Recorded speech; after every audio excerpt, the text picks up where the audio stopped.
Today we're going to be fresh roasting coffee beans using a hot air popper provided by Sweet Maria's. These are the green beans we'll be using today. I can't pronounce that correctly, so I'm not going to even try. And what we're also going to do is we're going to sprout them beforehand. So we took these beans and then we soaked them in water for 24 hours, and then let them, after we remove them from the water, let them sit for about 24 hours. We then put them inside the roaster for about 12 minutes, and that gave us this final output. Let's go over the things we'll be needing. First, of course, you'll need coffee beans. Again, we're using Sweet Maria's green beans, or you can sprout them, as we've done. You'll also need something to measure them with. In this case, we'll probably be using the ones included with this popper for the top of it. Slightly less than half a cup is recommended. We'll also need something to stir it with, which we're using the back of this spatula. We'll need a colander to catch the chaff and some kind of way to just keep it in the proper position so the chaff doesn't get all over the place. We're also using paper towels that we wetted to better stick to them. A timer, an optional thermometer, and some oven mitts to help them. Also, what helps is a work light. This is just a small pen light you can find in any hardware store. That really helps to see inside of the actual chamber. So you'll notice that, like, here's the coffee chamber by itself, and especially when you get into the grading of the coffee beans, it gets much brighter, much easier to see the colors, and that becomes critical between determining the actual output roast, whether it's gonna be dark. The first thing to do is just moisturize the paper towel, just enough to kind of get it damp. You can squeeze it, and then we'll place it inside of the colander. So here we place the wetted towel inside of the colander. And the flow is going to go directly from this through this. The air is roughly free to go up and around, but it will catch the actual chaff that's coming out. And we use a coat hanger and this bowl to kind of get this position at the right level. They don't do anything other than that. To roast properly, we need about slightly less than a half cup.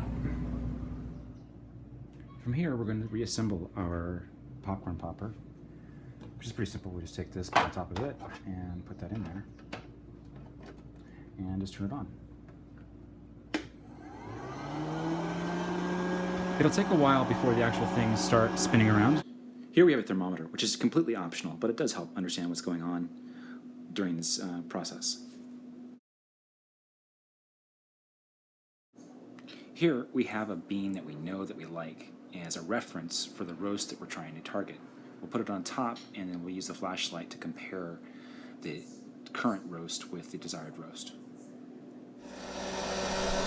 Here we see the neat beans are just barely starting to move around, and the parchment is starting to come off.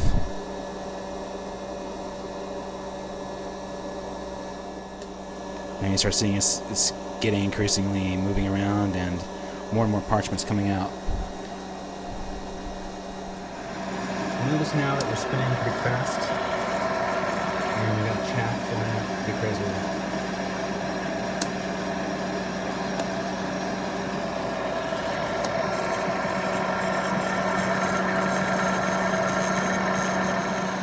Temperature's about 330 degrees.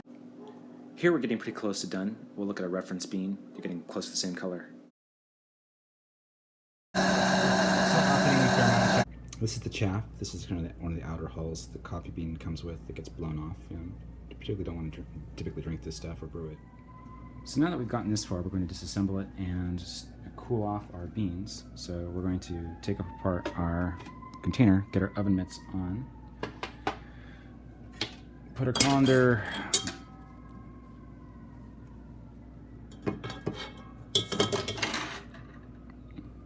and then